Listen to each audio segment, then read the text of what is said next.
but I'll be talking about the post-COVID perspective, and I'll also touch upon the factors where we at Coca-Cola have been able to capitalize on a few things, keeping the human element into the equation, also keeping in the mind the strategic perspective of it all, because we aim to be the best FMCG company by 2030. That's the aim. But at the center of it, the people connection, the human element stands right at the center of it, and that is what we daily believe, that once we hire the right people for the right jobs, I think this is something that is going to take us a lot way forward in terms of achieving our goal towards that strategic element. Now I'm going to talk about something, four things in particular really, that has really been evolved in the conversation post-COVID, because that's something that hit us in an uncertain time. We were not looking towards it. We had no recollection of something in our lifetime happening in the same manner. But one thing that we are very good at, and that is the human side of things as we speak, is the adaptability factor. And that's something also that we realized really quickly at Coca-Cola, that we need to put this factor right at the forefront if we want to deal with the sales force, with the supply chain force, with the support functions. And this is how we are going to, channel them and, bring them together to a common goal. So A is going to be mental well-being and employee well-being, overall engagement in general. That is going to be one area that I'm going to be talking about. Second is going to be digital savviness. So that's something that we weren't really also aware of. A lot of us being pushed in that direction, Gen Z, Gen Y, Gen X also in certain cases, pushed us in a direction which is more digital savvy. I'm also going to talk about some of the forums that we leveraged in terms of making this goal, move in the right direction. And then obviously a bit of blended learning perspective also, to give you an idea of how we kind of moved in this direction, how we value certain things today in the talent that is coming in from the academia side as well, and how we aim to kind of bridge the gap that everybody of you really have talked about in terms of the industry experience and academia being far apart. In terms of mental and employee well-being, COVID hit us. Post-COVID, we, as I talked about the adaptability factor, we really quickly had to adapt according to situation. One thing that we are proud of at Coca-Cola is that we did put mental well-being and employee well-being right at the front of it. So even today, the conversation now, when you talk about Gen Z, when you talk about the new talent coming in, the conversation has matured in a different direction. We are talking about putting the work-life balance at the forefront of it. We are talking about how many working hours, what are we getting through it, where are we heading in that direction, am I overstressed, am I understressed, what are the requirements for my job. I think these are some areas that the youth really, particularly, is targeting, and the conversation has also really built upon. So something that we have done, we've had regular sessions with our employees, checking up on them in terms of if they feel stressed, in terms of what are the, something that they want to value moving forward, what is their feedback generally over the work conditions, the work environment within the organization. Of course, also moving towards certain engagement activities which weren't there.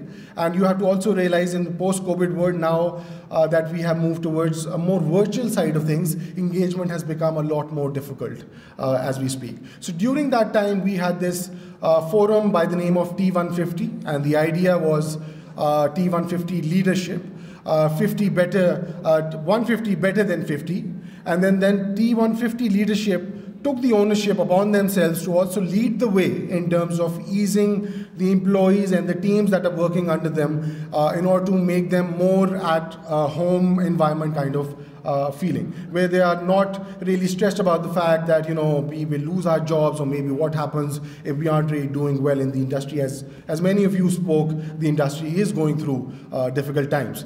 One thing that we are also being appreciated of is that even during COVID, right at the center of it, we took this initiative, the leadership took this initiative of reassuring every one of our employees that nobody will be laid off. No matter what the situation comes, no one will be laid off. There will be no cut in their salary whatsoever. So we were right ahead of the curve. When we did not know that we will do well or we might not do well, this was the stance that the company took, and I think it really helped in terms of also moving forward, in terms of retaining that special talent that we are already working with.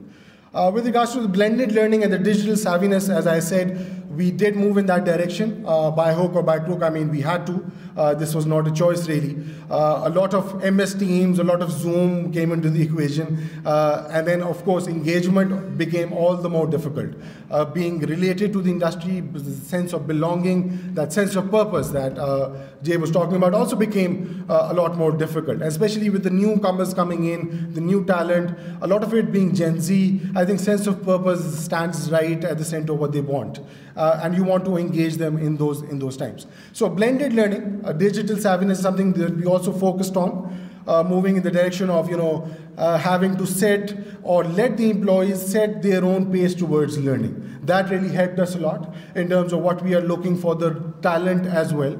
So yes, there is a gap, as you see, between the industry and the academia, but we are trying, and this is what I want to also convey in terms of the messaging that I take on behalf of my company. The people that we are looking for right now are the ones who are also very much digital savvy. They know what they want to get. They have a sense of purpose, and they are aligned with the technology side of things going forward with it, because as also Vaji mentioned, there's no Excel or PowerPoint in the workplace today. It's all dashboards. This is how we are moving in those directions. We at CCI have already taken that step. We had taken that step long ago, and the results are now bearing fruit. And in that respect, it changes the conversation, the maturity of the conversation to a whole different level. In terms of stats, the Future Workplace Survey tells us, for 68% of all the HR leaders think that, these are the focus areas: the mental well-being, the digitalization of our times. This is something very important if you have to retain that talent that you're looking for. Similarly, we made different forums across our regions. We try to, get our employees involved in those forums so that we are able to achieve the desired results, which is again being the best FMCG company that we are moving towards, being the service industry that we are. One thing that I really want to talk about, and I think this conversation is not that prevalent in Pakistan right now, but is also a result of COVID now, is the hybrid working conditions, the flexibility, right? So nobody wants to be on the either side of the spectrum. Nobody wants a full, working in physical presence kind of thing. Nobody wants an entire work from home situation as well. Somewhere in between, the hybrid situation, we have to create that. And I think the conversation was not pretty much in the mainstream. For a lot of companies, it's still not in the mainstream for a lot of companies, but I think as we move along, as we also prioritize people coming in from the new talent, from the new academia side, this has become the realist of, the real thing really. A lot of tech companies around the world, they've given work from home conditions, they've given and adopted that hybrid model in which you have to only be in office when certain tasks allowed you to. In a lot of ways, Coke has already also addressed this point. We are obviously not in 100% with that conversation right now. We're somewhere in between, but that's the beauty of the entire thing, that we are open to this change.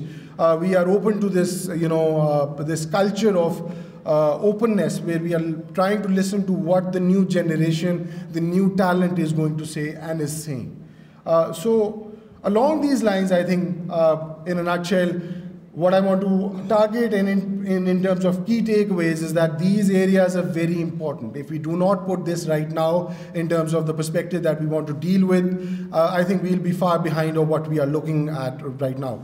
And even in terms of academia, whatever we are teaching, I think there needs to be a conversation of the real world discussions, real world issues that we are having to face in this HR fraternity. I mean, if we are not having that, then this gap will never be bridged. We are all into theory, yes. And as a lot of people, a lot of you also spoke about how there's a gap between technical skills, how there's a gap between degrees, and also what are you trying to opt for or what are you trying to go for. I think that sense of purpose, that conversation needs to be put into equation. And as much as you ignore this, I mean, you'll be behind the wheel really big time. So it's imperative upon ourselves to take this opportunity, because we pride on taking this already into the FMCG market that we are in, that we have led the way, and I think we are open to also talks with other companies also, who are following other best practices that we can always pitch in to the HR side and make this more useful. So at the end of the day, this is the entire message from my side. Thank you.